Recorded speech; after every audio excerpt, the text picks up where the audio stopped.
what you have seen. It's very important. The thief being persecution, one thing I would like to state in the beginning. Never develop a victim mentality. That is not going to help us. We are not victims. We suffer.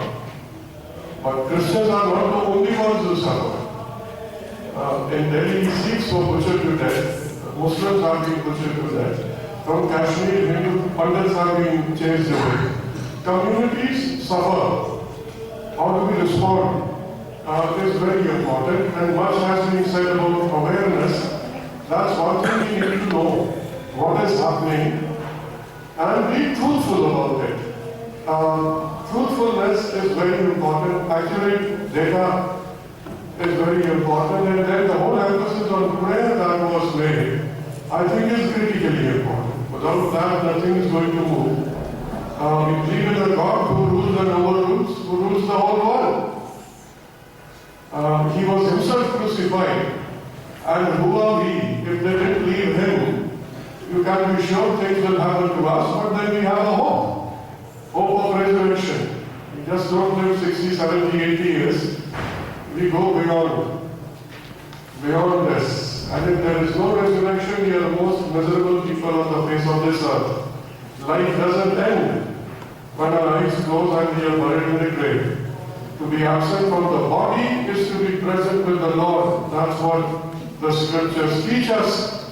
That is the witness of God's people. And that's the history on which we build our faith. Historically, Jesus rose from the dead. I've chosen this portion from Mark's Gospel about healing of a blind man, Bartimaeus. If you have your Bible, it's a very simple incident with a lot of profound meaning. The context of healing of Bartimaeus is Jesus. If you go to chapter 10, Jesus is predicting his death. In chapter 10, verses 12 onward, Jesus says he's going to be put to death. That's what, so Jesus is speaking about the coming suffering that is going to take place. And he says, therefore we are going to Jerusalem, and that's where it's going to happen. Jerusalem, Yahir Shalom, actually means the city of peace. You have probably read the book also, the city of peace. A city that has never seen peace. And Jesus also wept when he was there in Jerusalem. He says, I wanted for peace to prevail. But you never wanted that.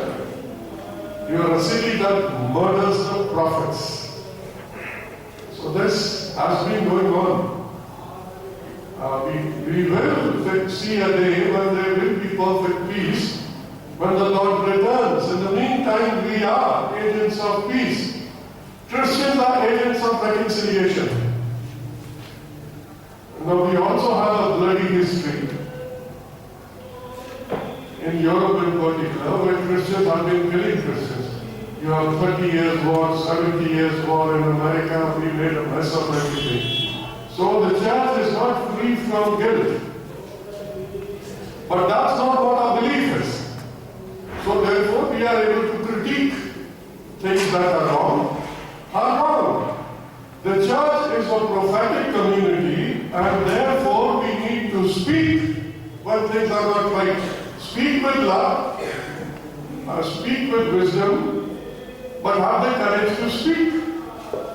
That is very necessary. Otherwise, we won't be a prophetic community. We would be part of the door that is not salt there, and we will lose our salt. And so Jesus is talking about his coming death, him being crucified. And James and John come up with a request. The request is that of power. Jesus says, they come to Jesus and say, do us a favor. Do us a favor. So Jesus said, what do you want me to do for you? In verse 37, let one of us sit at your right and the other at your left in your glory. Quite nothing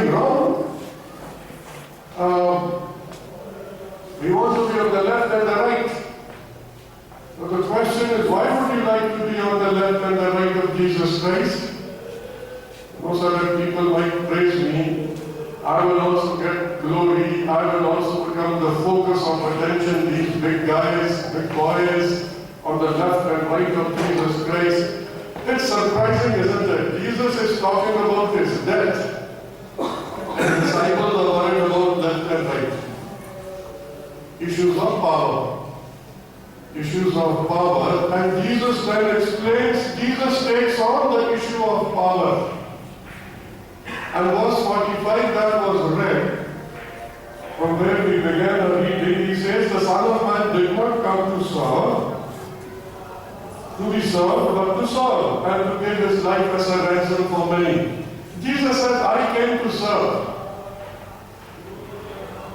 You are wanting that people might serve you.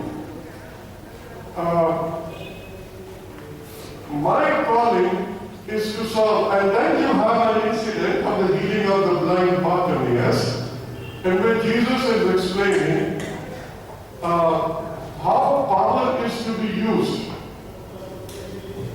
You can't run away from power in this world. And the silver stage and everything that was being talked about, there is a power of system. Power of system, if you are in that system, there are certain rights and there are certain things you are not expected to do. In atheistic countries, in Soviet Russia, Union, when it was Soviet Union, the belief was there is no God. And if you go out proclaiming there is a God, you'll be put behind the bars or even killed. I have a pastor friend whose grandfather was killed, whose father was in prison, an Orthodox priest, because he believed in God. That's the system. You create a system, either you live within that system, if you rebel against that system, you suffer. Those are the kind of things happening in India. Systems are going to change, and we would be asked to comply with it. If you don't do it, the system pressurizes you. Now, the church has always lived within various systems, and systems have not bothered. The book of Daniel, I believe, is very relevant. Daniel was serving a heathen kingdom. He was not living in a Christian empire. He was living in a kingdom where the king was worshipped. He used the seal of the king. Now, some good Christians, if they were living there, would say, Daniel, you should not be using the seal. Why not? He's part of a system, and if you are part of a system, you live within it. But when it came to matters of faith, personal faith, he took a stand. He says, King, these are the things I can do. Beyond this, I worship a living God, and I'll continue to worship Him. Your system says, don't worship Him. My system says, God takes priority in my life, because my life is much beyond the grave. And Daniel, therefore, served faithfully, rose to a very high position. So don't worry if you find some good Christians in BJP. Should be worried. It's a controversial question, isn't it? Good Christians and in BJP, why not? There's Pastor Manoj Lekhampal in Janakpuri area. He has 1,100 church members, house churches, all from non-Christian background, all of them. So in that area, he started having lots of trouble. Women lead his house worships, and they bothered him. Bajrang Dal, and you name it, all the Dals go after him. This guy is a smart cookie. He went to the councillor of that area, BJP lady, said, we are having a celebration of Christmas on the 25th, why don't you come? Have a look. Come and see us. We are going to celebrate Christmas. She came, and they are Pentecostals, so Pentecostals are good Pentecostals. So they shouted, hallelujah, praise the Lord. Everything went on. And she was there. Come and have a look. We are normal human beings. We worship God. Way of worship might be a little different, but man, all needs And she said, yeah man, I was having some funny ideas, but you're all right. And then they hold this every now in Vasant Kunjana International. About 3,000 Hindus are there, and some converts are there. And this counselor and others go there and they celebrate Christmas preaching.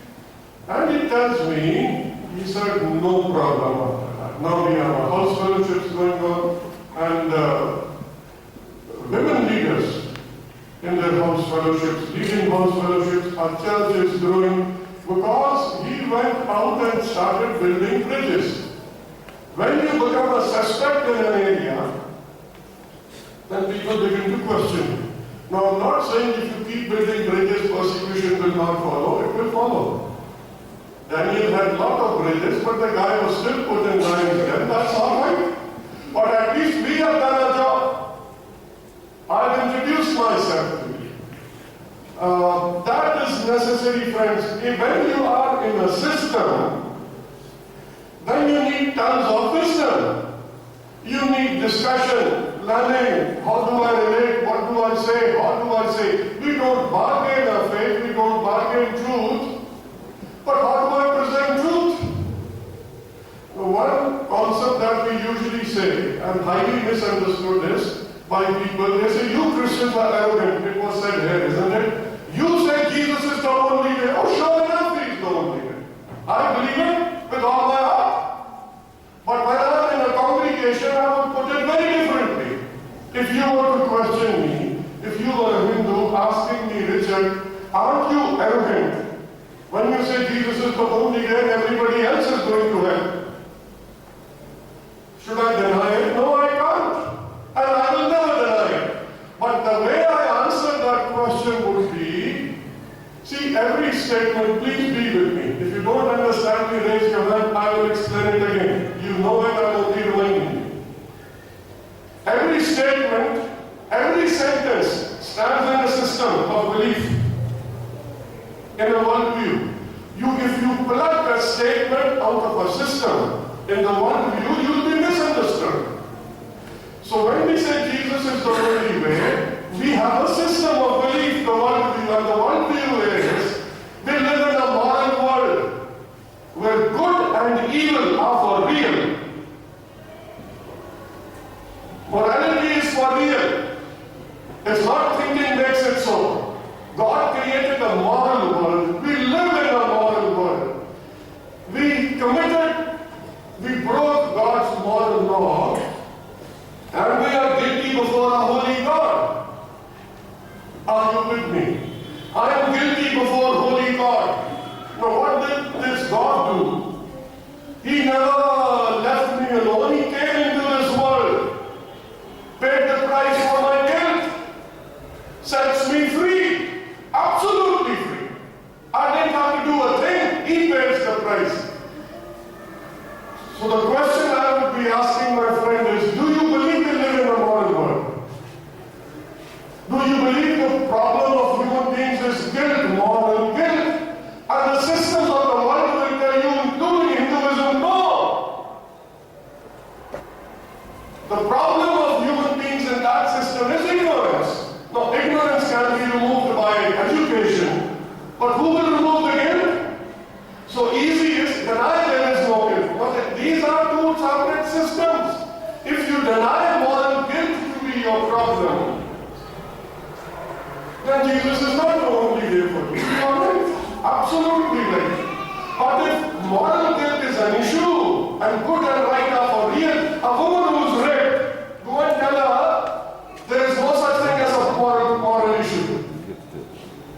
That would be a heinous crime, isn't it, to say even that to a lady? You believe in a kind of God who has no right and wrong. But that's what the world believes me. That's what the world believes in. The secular system believes it. When women were raped and the NDTV program, what they said was, let's call it a crime, don't get into moral issues. Now, if you don't believe in a God who is holy, who is moral himself, then things are only a crime because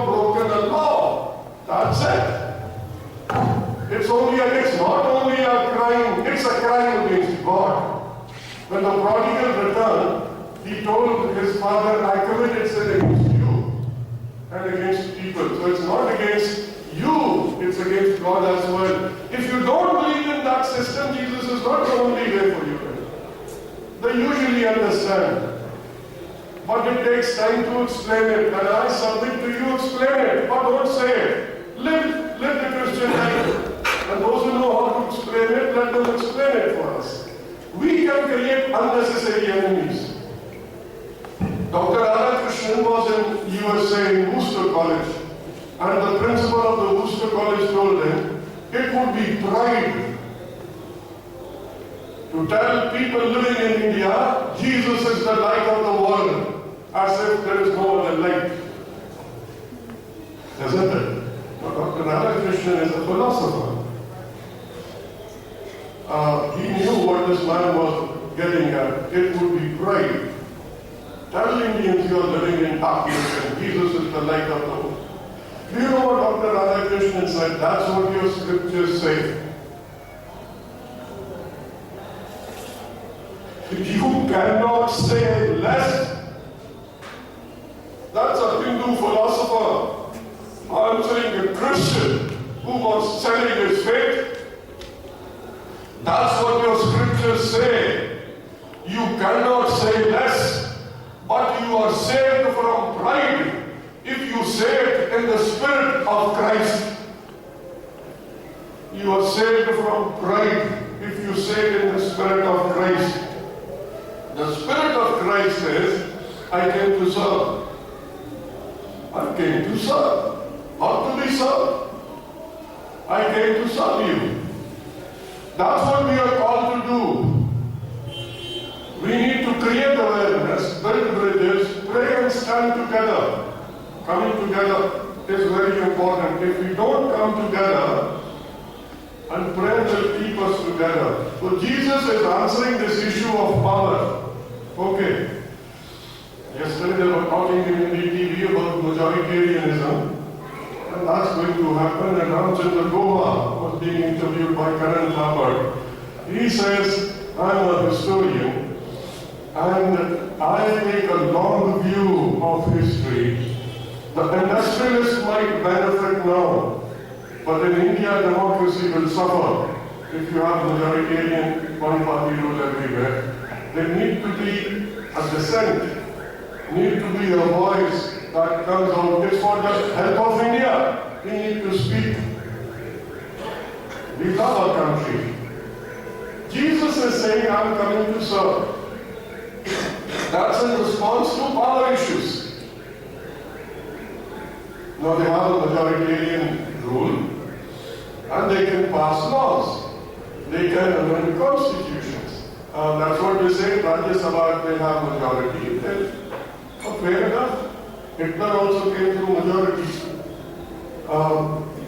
So democracy is good, but unless there are checks and balances, systems tends to betray people, fail people.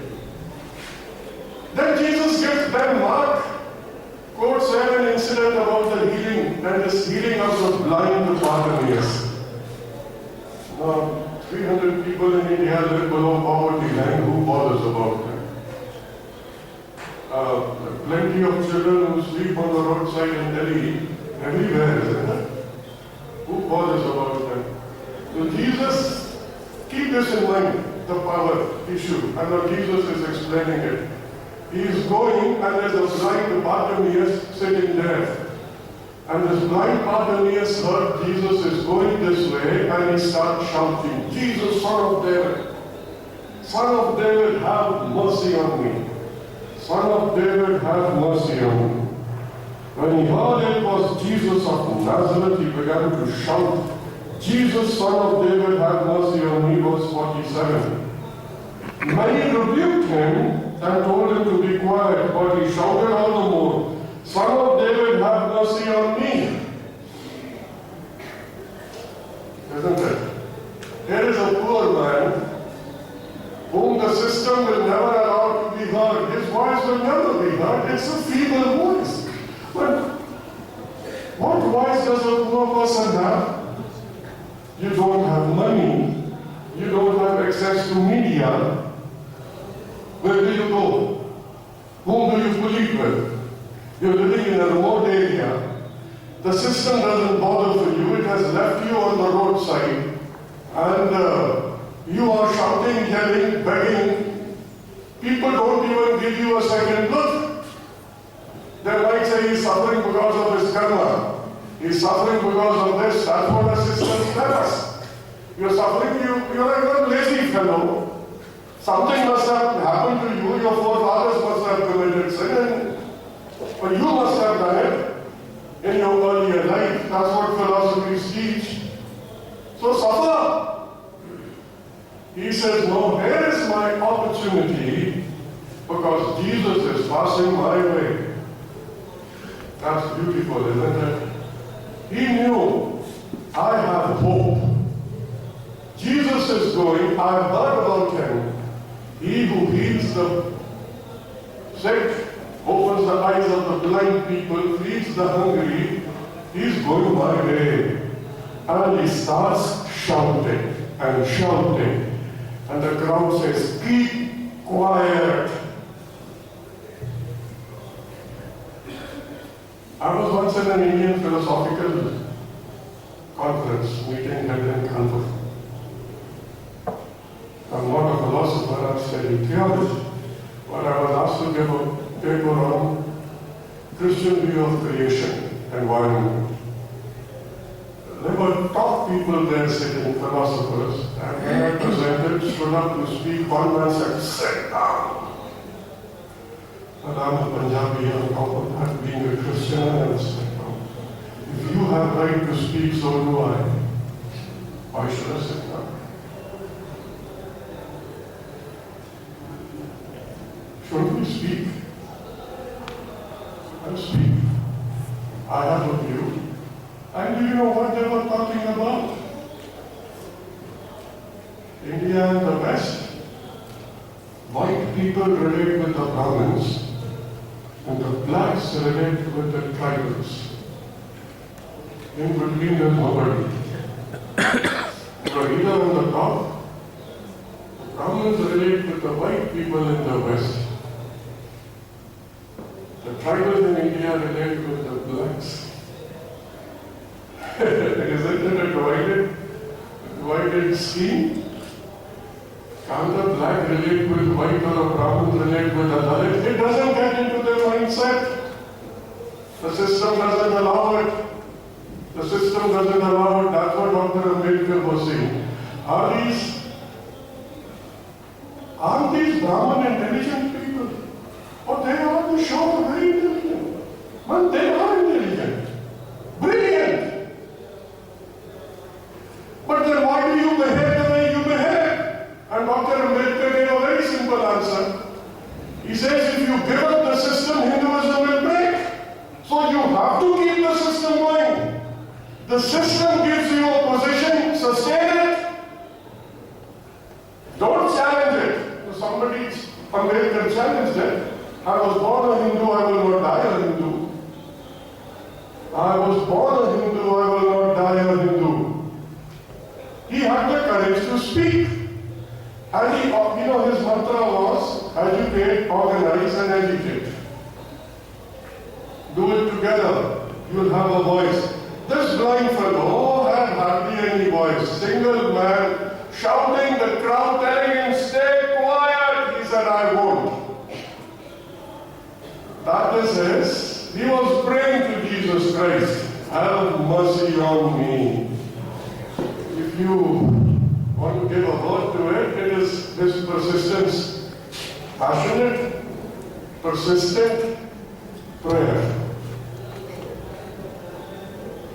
Without that, we can't move forward. The freedom of religion issues are not one-day issues. These are lifelong issues. Social issues, if you want to engage in it, you'll never be able to do it without a solid background of prayer. Nelson Mandela, when he wrote his letters from prison, if you read it, the book, the first letter he wrote to his then, who was his buddy Winnie Mandela, was every day spend some time in meditation and quiet. Look within, inside of you, and you will see what is wrong inside. Every day. Bishop Desmond Tutu spends 5 hours during the fight and apartheid regime, the blacks and the white. Spent 5 hours in prayer, he says, otherwise I won't get the courage to take on the might of the white apartheid system in South Africa. He knew from where to get the strength. This man knew, I can pray to someone. The crowd won't help me. But there is someone passing by who's the creator, the sustainer, and the judge of the universe. I'll plead to him. And he prayed, and he prayed. Friend, persistent, passionate, persistent prayer is very important. Without that, things never happen. You know, Jesus, when he was in the Gethsemane, he asked his disciples, pray with me, and they couldn't stay awake, went to sleep. Jesus comes back and he says, you are sleeping. You couldn't even wake up and pray with me. Then he goes and he says, pray. Then he again goes forward, prays. Again comes back and the disciples are still sleeping. That, after the Holy Spirit came, they definitely prayed. And so do we. But our prayers should be persistent, passionate prayers. In year 5, this is the first public announcement I'm making. I wrote to my executive committee an email saying we need to have 2015 as an year of prayer. Unless the executive moves, nothing moves in systems. You have to take the system with you. You know, all of them agree. Says if you can work it out, 2015 as an year of prayer. Can you imagine what can happen? You begin to pray. For 1 year, have different things happening and begin to pray. God will move. Friends, persecution is happening because church is growing. I mean, these are good friends who go and beat people up are not totally crazy, they are not all bonkers. Things are shaking, things are moving. It's the first generation converts who are leading the movement of people coming to Jesus Christ. Brave people, bold people. Some of them are Dalits, they say we have always suffered. Brahmins have always beaten us up. So what if we get some more beating? And their fascination is Jesus has given us dignity, Jesus has given us worth, Jesus has accepted us in his bosom. We will speak about it. That's how gospel has spread everywhere. Church in India is growing. Arunachal Pradesh Christianity started in the 70s. And this is the movement of first generation being led by young people. They even go to China from Arunachal border, plant churches and come back. Young, first generation, passionate for Jesus Christ. Their faith is living. They have tasted Christ. Jesus has transformed their life and they move out. You know these stories, and I can tell you hundreds of them, where people go and pray. Ordinary people pray and God begins to work. In prayer, there is an imagery of ascent, going up and coming down. Ascent and return. Jesus went on the Mount of Transfiguration. He took his disciples with him. And disciples said, wow, wow, wow, what a beautiful place. Moses and Elijah, Christ being transformed. Let's stay here only. Now you like those experiences which are mountaintop experiences. But Jesus says, wait a minute, we are going down. When they come down, they see a sick man, a sick fellow, epileptic, seizures were coming, demon possessed. Jesus healed them. You go up to receive. And when you receive, it's created, you are transformed yourself. But it's going up. Ascend. Being with the Lord. Alone with Him. Young people, the Facebook and mobile phones don't leave us, isn't it? 24/7. Facebook, I have to put some light somewhere, otherwise I said heaven is going to fall if I don't like it. It's that ascent. If we develop that habit, I struggle with it, believe me, because I'm active on the Facebook. I struggle. My spirituality will suffer if I don't spend. Like with God, Lord. Worry takes over, confusion takes over, doubt takes over, powerlessness, hopelessness takes over. But if you are passionate, persistent in prayer, you have ascended. Moses went on top of the mountain, isn't it? He was on top, and what did he get? 10 commandments. And what were the people doing down? Worshipping a golden calf. These are your gods who brought you out of Egypt. Moses was transformed on the ascent. He had those tablets. When he came down, he transformed the place where he came. He was not happy with it. Called Aaron. And he says, what do I do? These people forced me. I took their gold, put it in the furnace, and a calf comes out. Well, quite a scenario, isn't it? You take the gold. Now what can I do? The calf walked out of the fire. Calves won't walk out of the fire. Aaron was scared to death. His leadership was being questioned. Moses went up. Take another scenario. If Moses went up and he comes down with the calf, golden calf, and comes and tells people, these are your gods. Now, some might be tempted to do this, and the power of the system suppresses it. Change your gods. Change your gods. The system will not bother you. That should not happen. You go to the ascent, face to face with God. Come down, there is a need down, and that will be transformed. There is a need for blind Bartimaeus. First thing needed in a Christian walk with the Lord is a passionate, persistent prayer. Persistence, very necessary. Second is faith. Without faith, it won't happen. This guy had faith and therefore he started shouting, Jesus, Son of David, have mercy on me.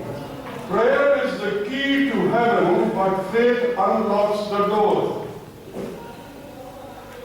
Prayer is the key to heaven, but faith unlocks the door. It's faith that makes my prayers passionate. Then when you pray, you know God will listen. It's His will to be done, but I have faith in you. Friend, our faith isn't living God. Our faith is not in my faith. My faith is in the kind of God I believe in. The God I know. The ruler of heaven and earth. I know Him. They say there are many people who know the shepherds, the Psalm 23, but then there are those who know the shepherd. And that's what we should be doing. We know the shepherd. I know my God lives. Job had all the questions in the world. He suffered. Job suffered. Family suffered. His prosperity suffered. And he begins to question, he says, God! When God begins to answer him in Job chapter 28 onward, he says, when I laid the foundations of the world, where were you, Job? God begins with creation. God doesn't begin with his final revelation. God gives him a view of creation. Job says, I know now. You are a wise God.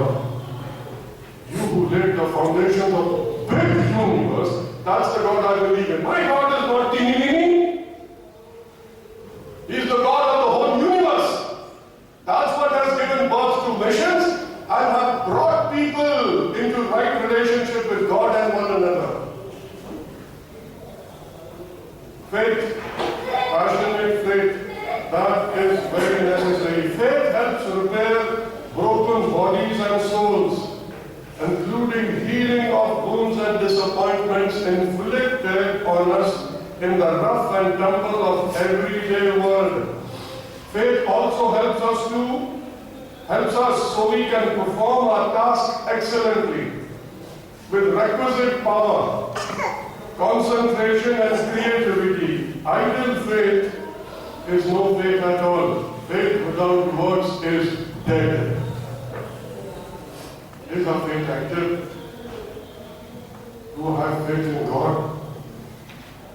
Real faith in God. You know, it's one thing to have faith in God intellectually, that is, you can live atheistically that way. Functionally, we are atheists because intellectually I believe there is a God. Functionally, I don't really trust Him. Lean upon Him. He had faith, living faith, faith of our fathers. If I spend time with the Lord, my faith will be vibrant. It will have the fire that is needed in that faith. It only comes by spending time with the Lord. You know, we are saved by grace, and we are also kept by grace. Young people, I want to ask you a question. Please answer me. Your name is Sabina, or whatever you name the leader. Samira. Yeah. I'm going to ask you a question. If you don't mind, please sit down. I'm not a teacher in JNU or Delhi University. What is grace? What is grace? We are saved by grace. What is grace? G-R-A-C-E. Yeah. Undeserved favor. Good, yeah. Who was that?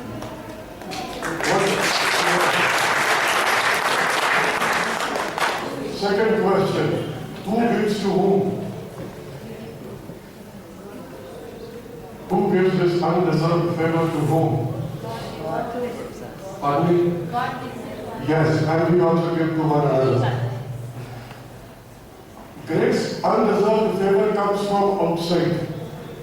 In simple word, grace is help from outside of me. We are saved by grace means I need outside help to save me. Undeserved favor, from unmerited, undeserved favor. Okay, that's how we are saved. But we also give grace to one another. We stand in grace. That is to say, I need you, you need me. Our problem with Christian community is we don't think we need anybody else. Husbands don't need their wife. Wives don't need their husband. Do we share with one another? Husband and wife, do you open up?